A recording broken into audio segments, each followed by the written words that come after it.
2. You will hear a number of different recordings, and you will have to answer questions on what you hear. There will be time for you to read the instructions and questions, and you will have a chance to check your work. All the recordings will be played once only. The test is in 4 sections. At the end of the test, you will be given 10 minutes to transfer your answers to an answer sheet. Now turn to Section 1. Section 1. You will hear a student talking to the student accommodation officer at a college. First, you have some time to look at questions 1 to 5.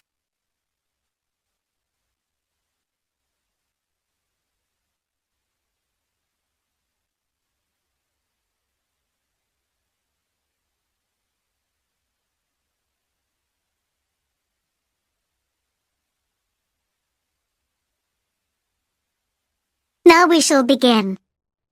You should answer the questions as you listen, because you will not hear the recording a second time. Listen carefully and answer questions 1 to 5. Good morning. Can I help you? Yes, I've just been accepted on a course at the university, and I'd like to try and arrange accommodation in the hall of residence. Yes, certainly. Please sit down. What I'll do is fill in a form with you to find out a little more about your preferences and so forth. Thank you. So, first of all, can I take your name? It's Anu Bhatt. Could you spell your name, please? Yes. A-N-U-B-H-A-T-T. Thanks. And could I ask your date of birth? The 31st of March, 1972. Thank you. And where are you from? India. Oh, right. And, what will you be studying? I'm doing a course in nursing. Right, thank you. And how long would you want to stay in hall, do you think? Well, it'll take 3 years, but I'd only like to stay in hall for 2. I'd like to think about living outside for the 3rd year. Fine. And what did you have in mind for catering? Do you want to cook for yourself, or have all your meals provided? That's full board. Is there something in between? Yes, you can just have evening meal provided, which is half board. That's what I'd prefer. Yes, a lot of students opt for that. Now, with that in mind, do you have any special diet, anything we should know about? Yes, I don't take red meat. No red meat. Before you hear the rest of the conversation, you have some time to look at questions 6 to 10.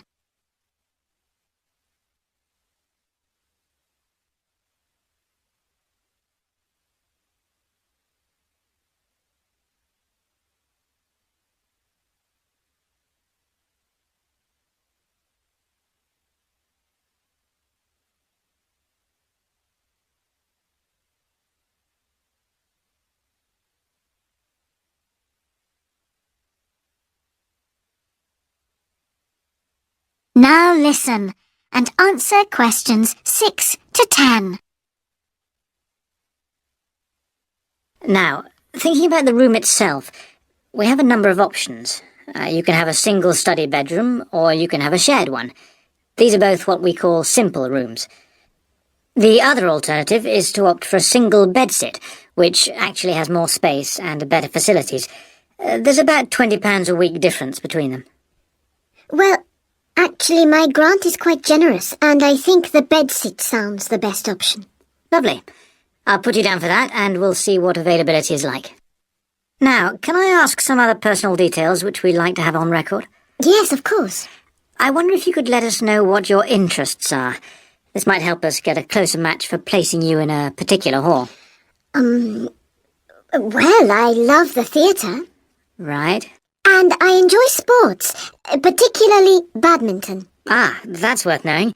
Now, what we finish with on the form is really a list from you of what your priorities are in choosing a hall, and we'll do our best to take these into account. Well, the first thing is I'd prefer a hall where there are other mature students, if possible. Yes, we do have halls which tend to cater for slightly older students. And I'd prefer to be out of town. That's actually very good for you because we tend to have more vacancies in out-of-town halls. Lucky. Yes. Anything else? Well, I would like somewhere with a shared area, a TV room, for example, or something like that. It's a good way to socialise. It certainly is. That's it. Now, we just need a contact telephone number for you. Oh, sure, I'll just find it. It's 667549. Great. So we'll be in contact with you as soon as possible. That is the end of section 1. You now have half a minute to check your answers.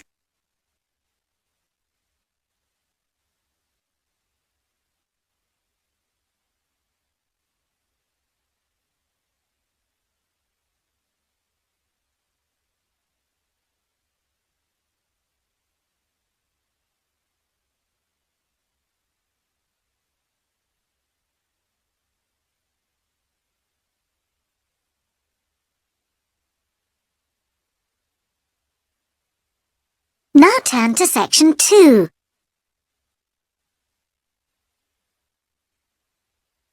Section 2. You will hear a man giving a talk to new members of a wildlife club in the south of England. First, you have some time to look at questions 11 to 13.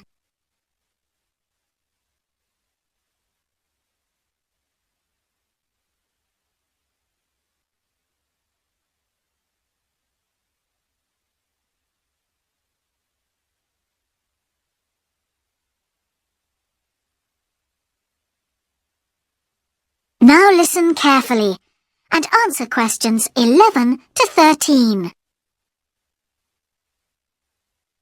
Hello. I'm delighted to welcome you to our wildlife club and very pleased that you're interested in the countryside and the plants and creatures of this area. I think you'll be surprised at the variety we have here, even though we're not far from London. I'll start by telling you about some of the parks and open spaces nearby. One very pleasant place is Halland Common. This has been public land for hundreds of years, and what you'll find interesting is that the River Ouse, which flows into the sea 80 kilometres away, has its source in the common. There's an information board about the plants and animals you can see here, and, by the way, the common is accessible 24 hours a day. Then there's Holt Island, which is noted for its great range of trees. In the past, willows were grown here commercially for basket making, and this ancient craft has recently been reintroduced. The island is only open to the public from Friday to Sunday because it's quite small, and if there were people around every day, much of the wildlife would keep away. From there, it's just a short walk across the bridge to Longfield Country Park. Longfield has a modern replica of a farm from over 2,000 years ago. Children's activities are often arranged there, like bread making and face painting. The park is only open during daylight hours, so bear that in mind if you decide to go there. Before you hear the rest of the talk, you have some time to look at questions 14 to 20.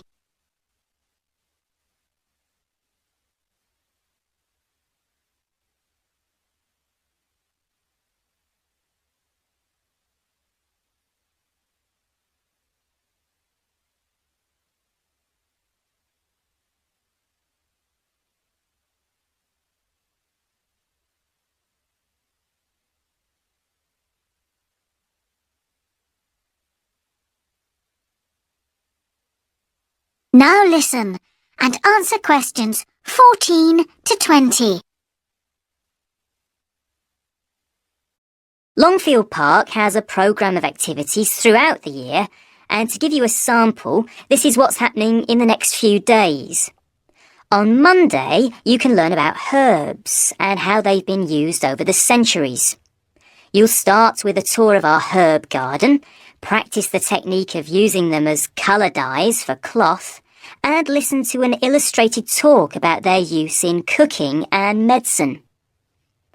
Then on Wednesday, you can join local experts to discover the variety of insects and birds that appear in the evening. We keep to a small number of people in the group, so if you want to go, you'll need to phone the park ranger a few days ahead. There's a small charge which you should pay when you turn up. I'm sure you're all keen to help with the practical task of looking after the park, so on Saturday you can join a working party. You'll have a choice of all sorts of activities, from planting hedges to picking up litter, so you'll be able to change from one to another when you feel like it. The rangers will be hard at work all day, but do come and join in, even for just a short while. One thing, though, is to make sure you're wearing something that you don't mind getting dirty or torn.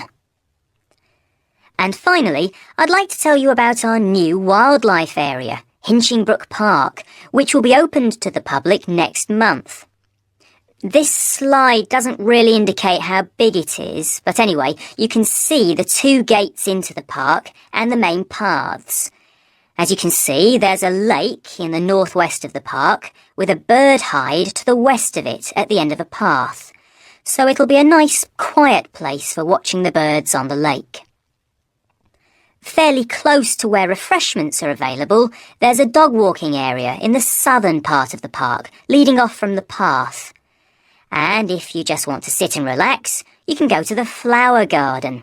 That's the circular area on the map, surrounded by paths. And finally, there's a wooded area in the western section of the park, between 2 paths.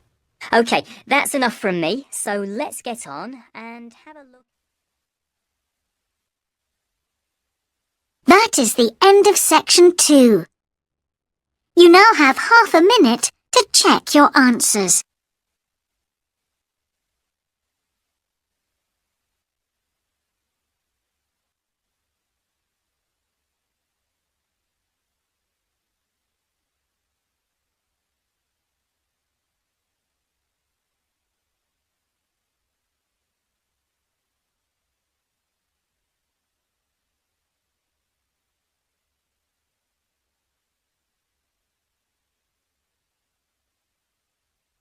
Now turn to section 3.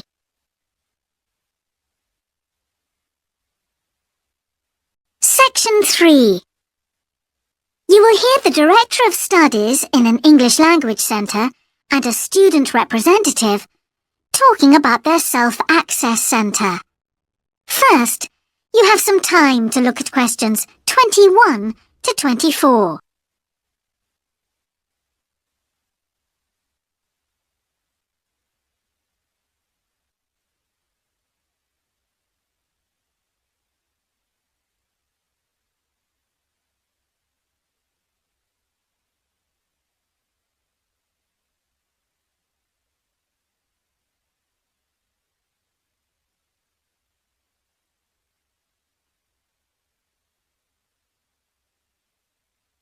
Now listen carefully and answer questions 21 to 24. Hi, Ewan.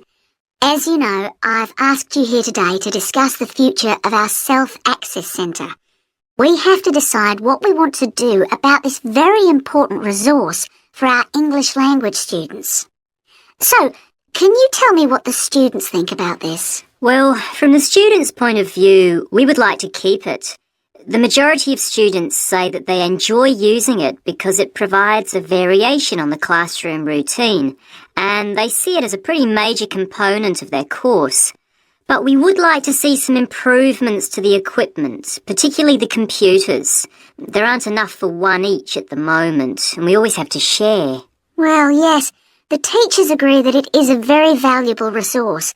But one thing we have noticed is that a lot of the students are using it to check their personal emails. We don't want to stop you students using it, but we think the computers should be used as a learning resource, not for emails.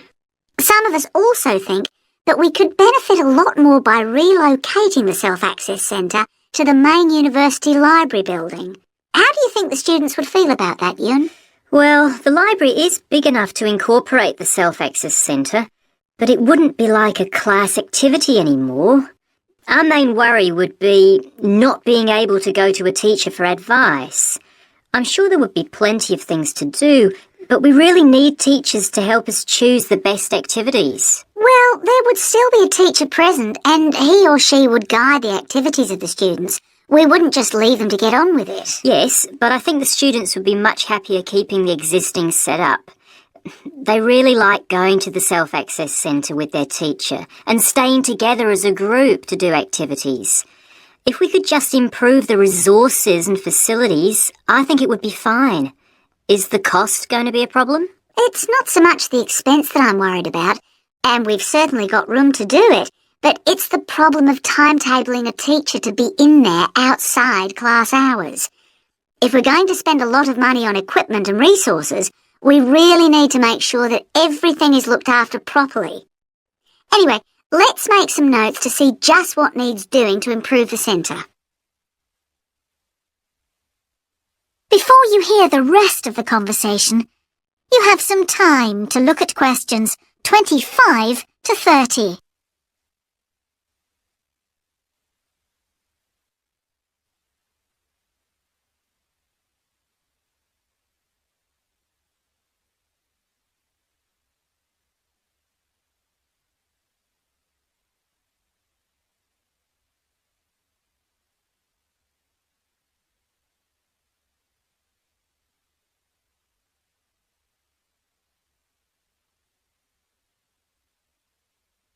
Now listen and answer questions 25 to 30. Now, what about the computers? I think it might be a good idea to install some new models. They would take up a lot less room, and so that would increase the workspace for textbooks and so on. That would be great. It is a bit cramped in there at times. What about other resources? Do you have a list of things that the students would like to see improved? Yes, one of the comments that students frequently make is that they find it difficult to find materials that are appropriate for their level, especially reading resources. So I think we need to label them more clearly. Well, that's easy enough. We can get that organised very quickly. In fact, I think we should review all of the study resources, as some of them are looking a bit out of date. Definitely. The CD section especially needs to be more current. I think we should get some of the ones that go with our latest course books and also make multiple copies. Good. Now, I was also thinking about some different materials that we haven't got in there at all. What do you think of the idea of introducing some workbooks? If we break them up into separate pages and laminate them, they'd be a great resource. The students could study the main course book in class and then do follow-up practice in the self-access centre. That sounds good. OK, now finally we need to think about how the room is used. I'll have to talk to the teachers and make sure we can all reach some agreement on a timetable to supervise the centre after class. But we also need to think about security too, especially if we're going to invest in some new equipment. What about putting in an alarm? Good idea. The other thing I'd like to do is talk to our technicians and see whether we could somehow limit the access to email. I really don't want to see that resource misused. What about if we agree to only use it before and after class? Yes, that would be fine. OK, anyway, that's great for now. We'll discuss it further when we've managed to sort. That is the end of section 3. You now have half a minute to check your answers.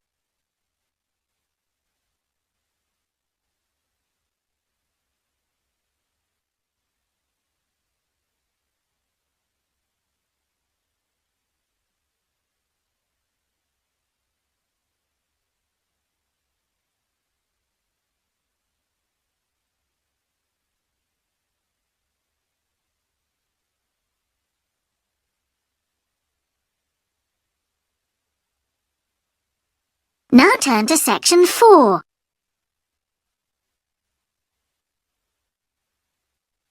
Section 4. You will hear the beginning of a lecture about business cultures. First, you have some time to look at questions 31 to 40.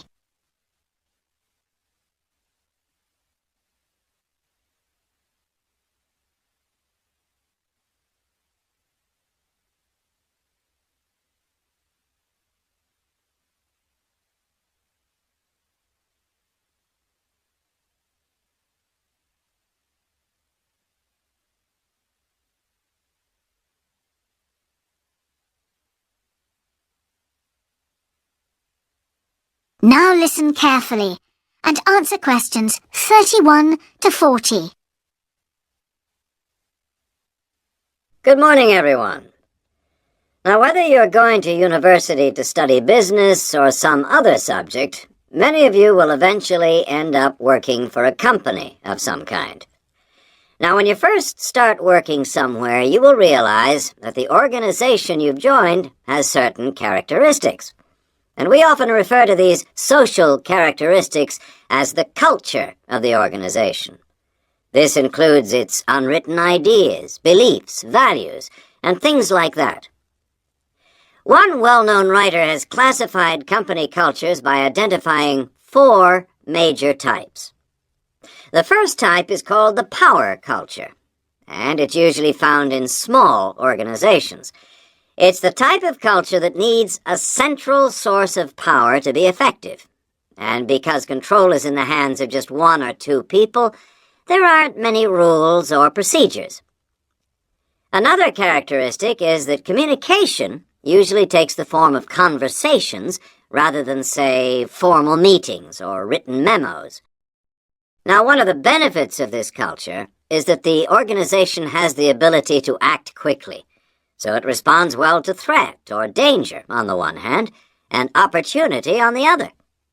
But on the negative side, this type of organization doesn't always act effectively, because it depends too much on 1 or 2 people at the top, and when these people make poor decisions, there's no one else who can influence them. And the kind of person who does well in this type of business culture is one who is happy to take risks, and for whom job security is a low priority. The next type is known as role culture. That's R-O-L-E, not R-O-double-L, by the way. And this type is usually found in large companies, which have lots of different levels in them.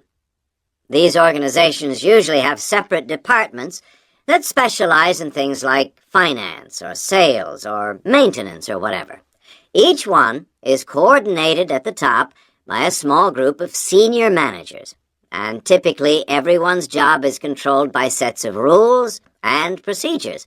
For example, there are specific job descriptions, rules for discipline, and so on.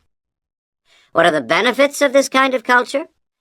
Well, firstly, because it's found in large organizations, its fixed costs, or overheads as they're known, are low in relation to its output, or what it produces. In other words, it can achieve economies of scale. And secondly, it is particularly successful in business markets where technical expertise is important. On the other hand, this culture is often very slow to recognize the need for change, and even slower to react. What kind of person does this type of culture suit? Well, it suits employees who value security and who don't particularly want to have responsibility.